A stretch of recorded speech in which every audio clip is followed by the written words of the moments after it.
Hello, everybody, and welcome to the Save the Bay podcast. My name is Matt Vieira, and I am the social media and marketing manager at Save the Bay. And as always, I am with Adam Kowarski. Hey, how's it going, everyone? I'm the aquarist and aquarium manager here for Save the Bay. So, how's it been going down here at the aquarium? Well, tons of fun. Lots of new stuff. Lots of new stuff. This is that time of year where the Gulf Stream's really pushing in a lot of cool things into Narragansett Bay. It's really hot, so things are getting active. All of the eggs have been hatching in the bay, and things are getting larger and more active, too. So we're really seeing a lot of cool stuff. Awesome. So, because of that, what is this month's theme? So because of that, the theme is Tropical Travelers for this next month. So what is that? And you just explained it a little bit, but what does that mean, tropical travelers? Yeah. So there's this phenomena that's been happening throughout our planet's history where animals that live in kind of warmer tropical and subtropical regions, they actually can get caught in the Gulf Stream current that moves up north along the Atlantic coast here on North America. And then these animals, they get trapped and kind of stranded in the northern parts of the habitat. Usually they get washed up here as juveniles or as eggs, and they just can't resist the current. Once winter comes along, it gets much too cold for them. So we really try to catch as many of those animals as we can because they're very interesting. So it's just by chance that they end up here. This isn't a normal traveling, normal travel route for them coming up north. Yeah, so it's not a normal route for them to go, at least not by choice. So this is usually things that just kind of get stranded up here. Another name for them is Gulf Stream orphan. Okay.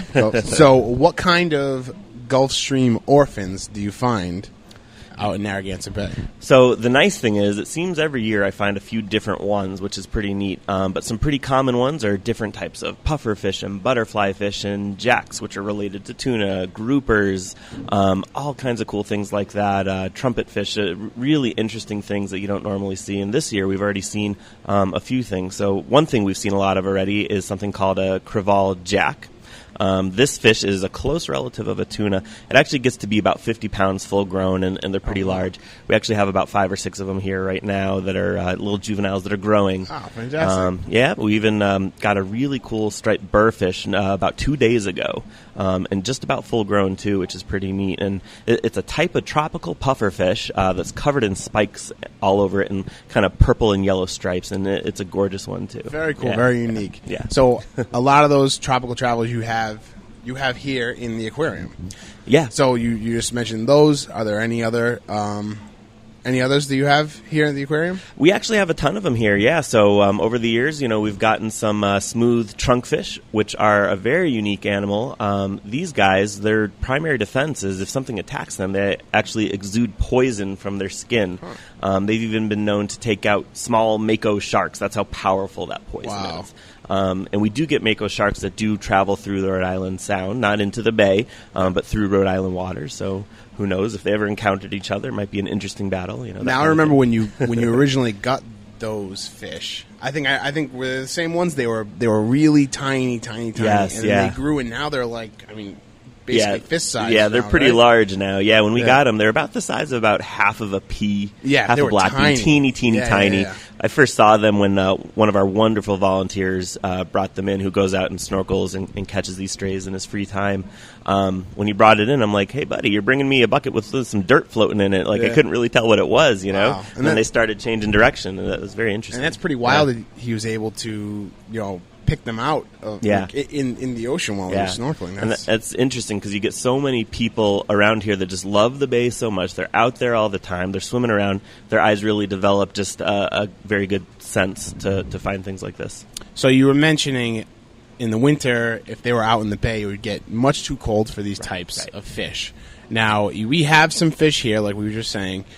Now, I know some of the other fish in here, they're catch and release. So you catch, you rehabilitate, and then you release. Yeah. But for these tropical strays, what's the course of action for these guys? Because I know you can't just release them back into Narragansett Bay. So what we'll do, if these tropical strays that we catch get what we feel is big and strong enough to potentially make it down south. So sometimes when you get tropical animals that work their way up here, they're strong enough to follow the warm waters back south as winter comes. Okay. So the big, strong ones, they do well with this. Okay.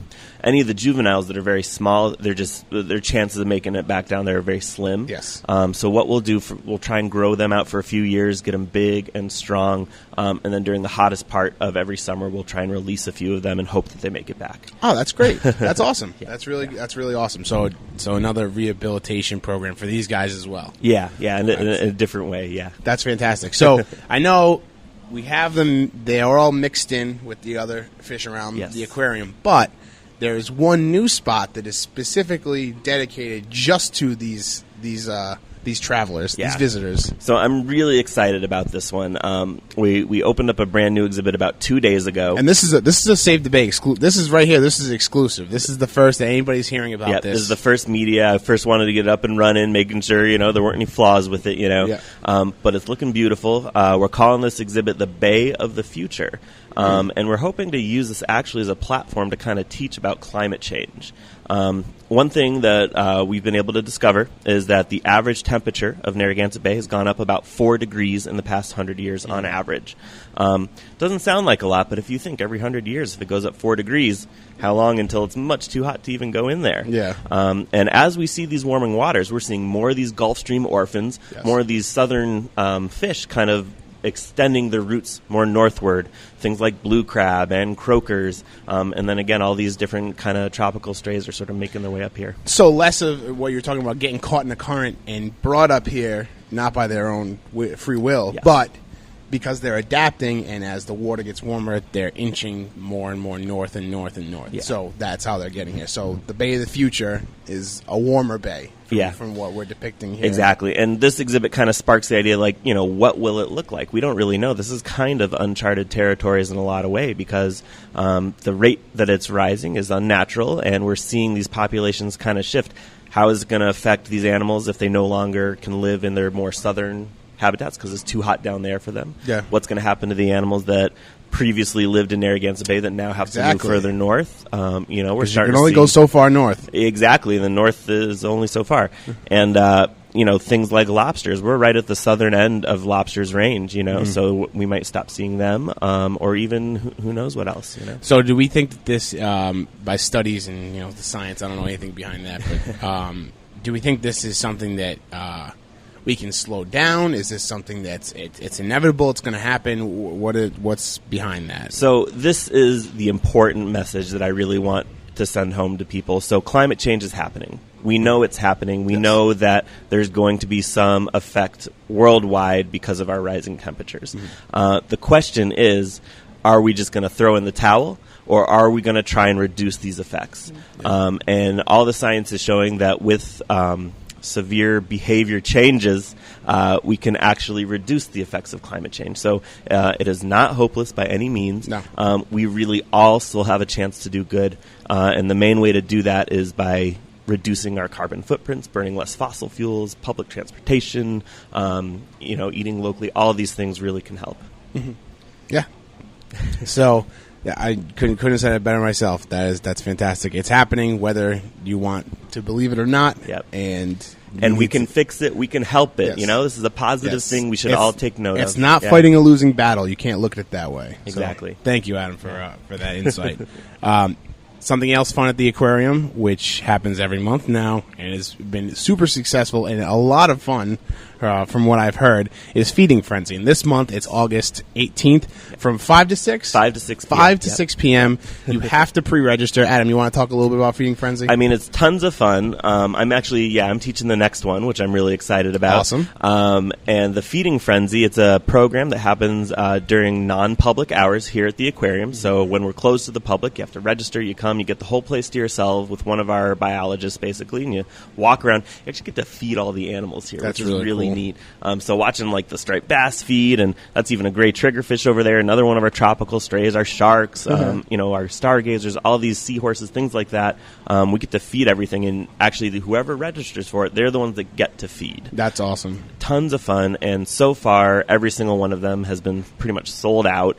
So if you want to come, we only do it once a month, so got to register. So savebay.org/aquarium.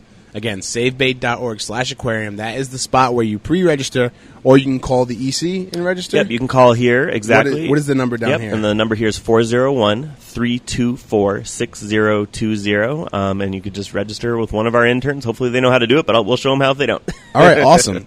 So next up on the podcast, we actually have our communications intern, Abby Green. She interviewed July Lewis to talk about the International Coastal Cleanup, which is another great way to get involved with Save the Bay, and it's our biggest cleanup day of the year. Awesome. We collect tens of thousands of pounds of trash from Rhode Island shorelines, like 58 different cleanup sites and 60 miles of coastline. So let's throw it to Abby right now, and then we'll come back and wrap it up.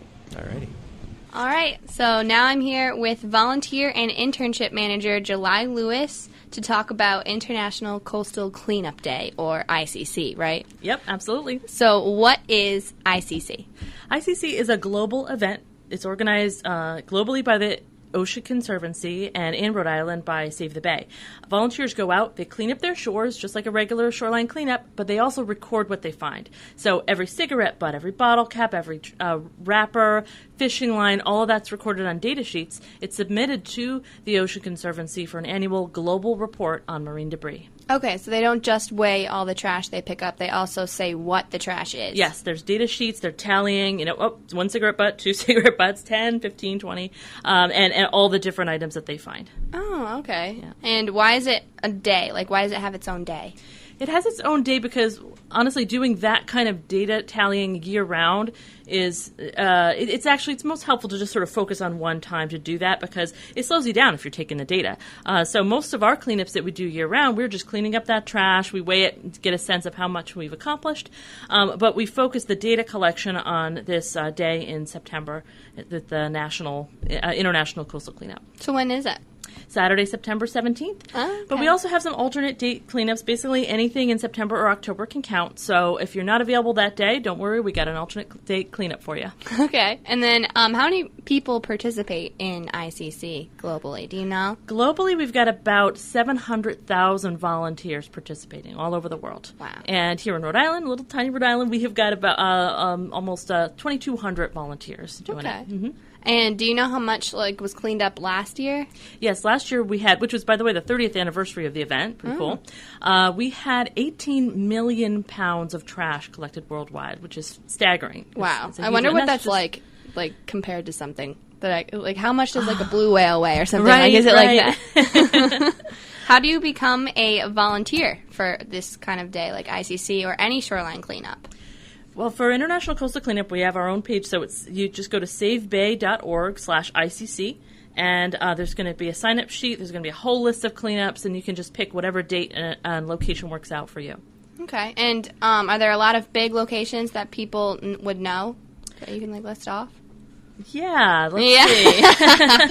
Give it's me a little second. test for you. There you go. Right, a little test about what we've got. Well, Narragansett Town Beach is one of the big cleanups that we've got. That's one of the most well-known sites and that we have a public cleanup at. We also have right here at Save the Bay's campus in Providence. We've got a big cleanup going on there.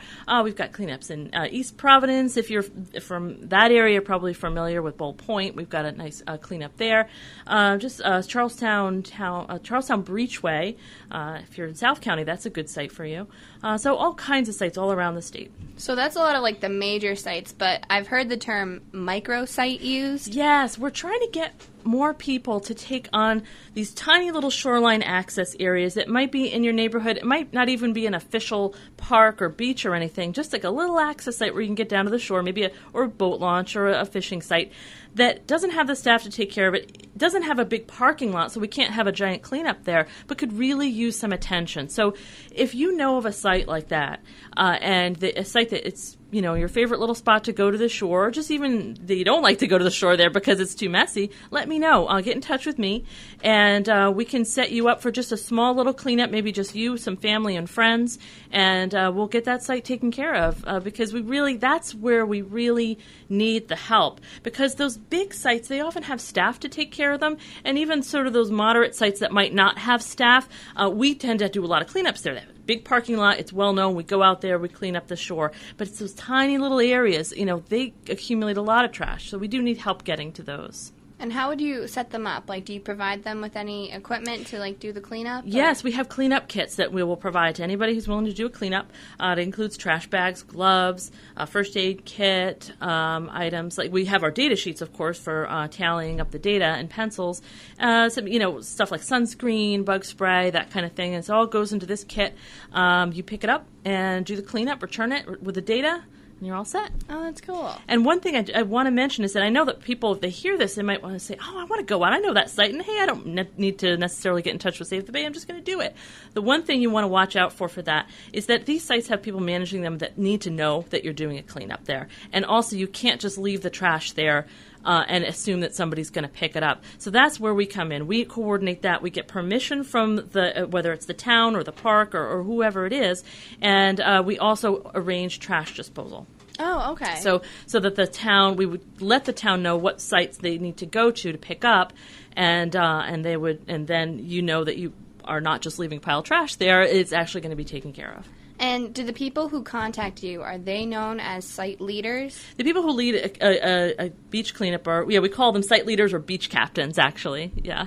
Okay. And do they have to go through any sort of training or anything? They do. We do have a couple of trainings coming up. We're actually working on finalizing that schedule, but that is going to be up at that site I mentioned, savebay.org/ICC. And even if you can't make it to the training dates, I can provide you the information that you need. I can email it to you. I can go over it with you on the phone. So it's really easy to just plug in and get started. And I want to mention also that it doesn't have to be a giant cleanup. If you've been to a cleanup before and there might be 50 people there and that seems intimidating, it doesn't have to be. Like I mentioned, it can just, for these tiny little sites, just gather a few friends and family, and that's all you need to do. It doesn't have to be open. Just for a few hours. Yes. Fun even Saturday. A half hour, tiny little site, half hour, come with 5 people, you can get a lot done. Okay. And why are shoreline cleanups important for public safety?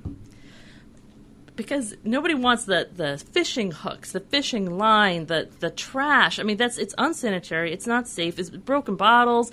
It's not safe to be on the shore with all of that trash there, and it's particularly not safe for wildlife.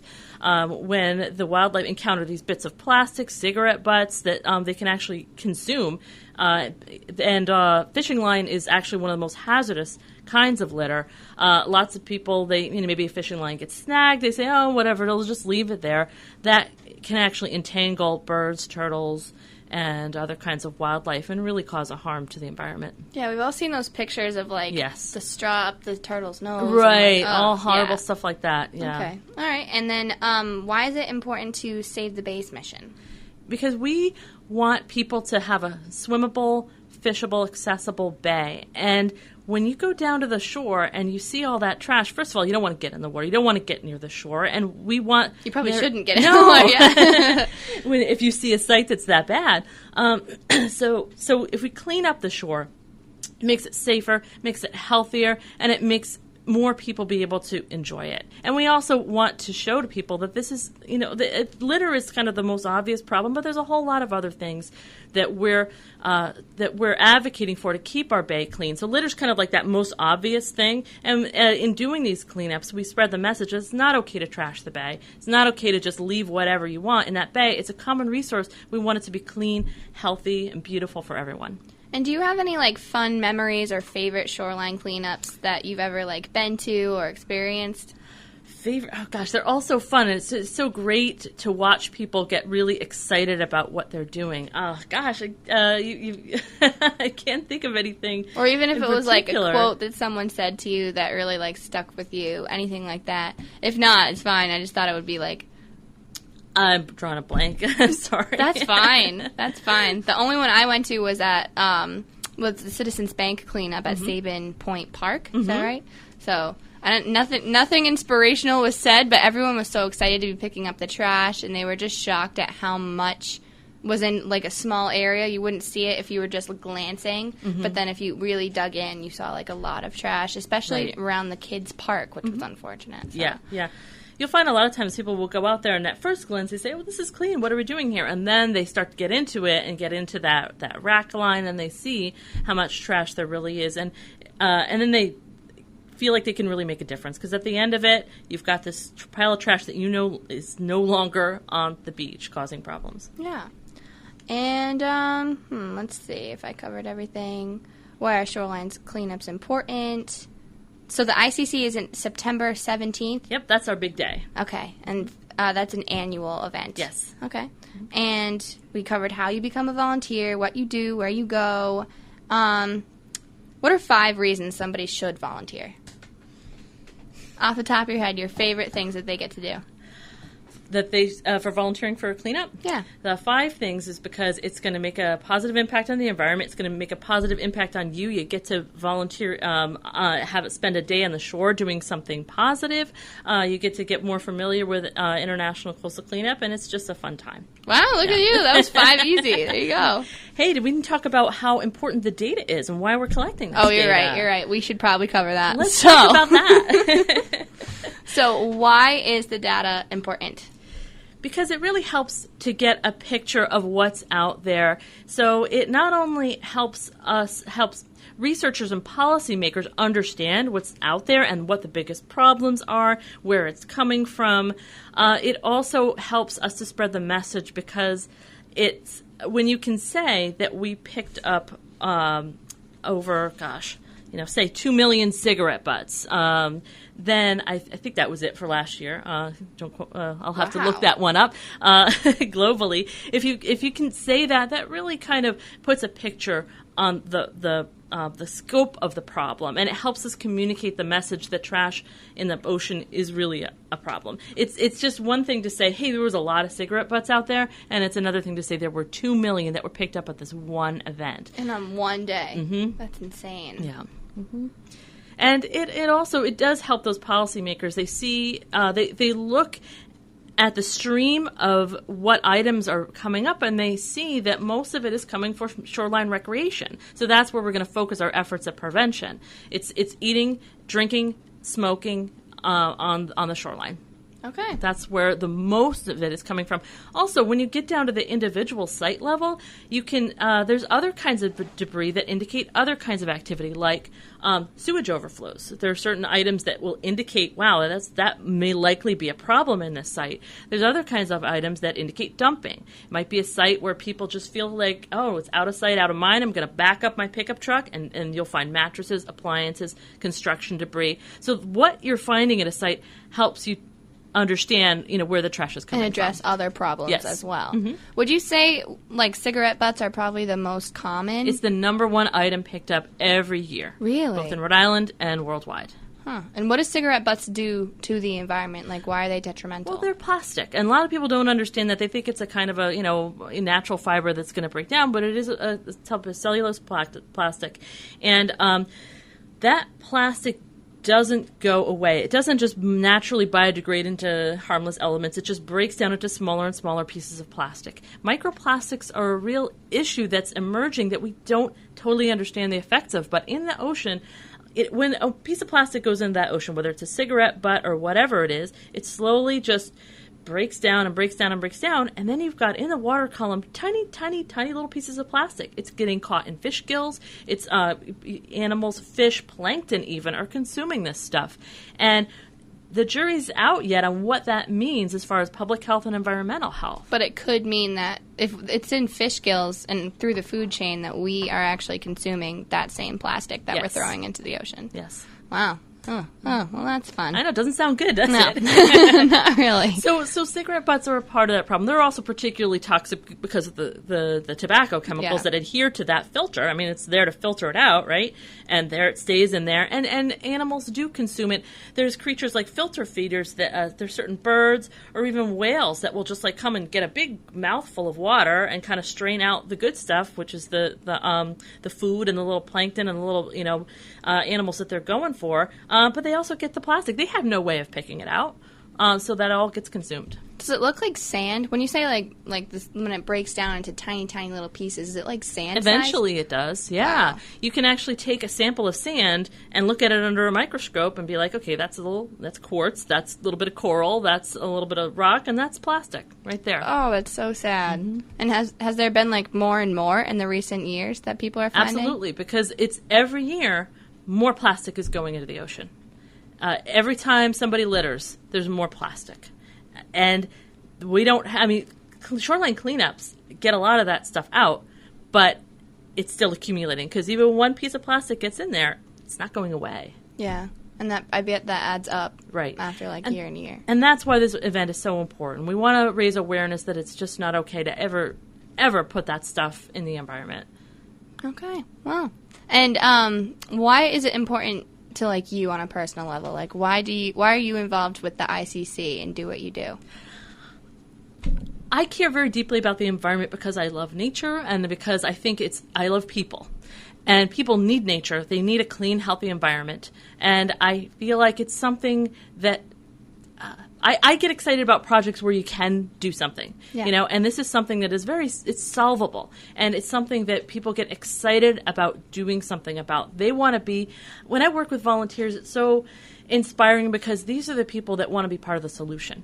And so that's what fires me up about it and what gives me the energy and enthusiasm for this project, because it's people coming together and saying, this is not what we want for our planet. Let's make a change. Let's make a difference. That's awesome. Is there anything else that you want to add before we end this section of the podcast? Just that I hope that everybody will come out and participate in this event. It's super fun. We have lots of options for sites, for locations, and even for ways that you can lead your own cleanup. Okay, awesome.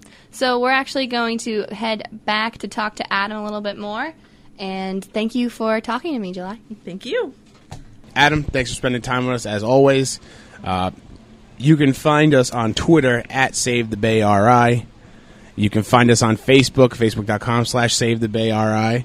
You can find us on Instagram at SaveTheBayRI. We are on all the social media platforms with Save the Bay RI, so just search us across there. Again, Feeding Frenzy, August 18th from 5 p.m. to 6 p.m. That's after hours. You get to come in the aquarium. You're with, it's you and 20 friends, about 20. We cap it at about 20, yeah. 20 with, and you get to feed all the fish in here. SaveBay.org/aquarium. Pre-register for that, or you can call the aquarium.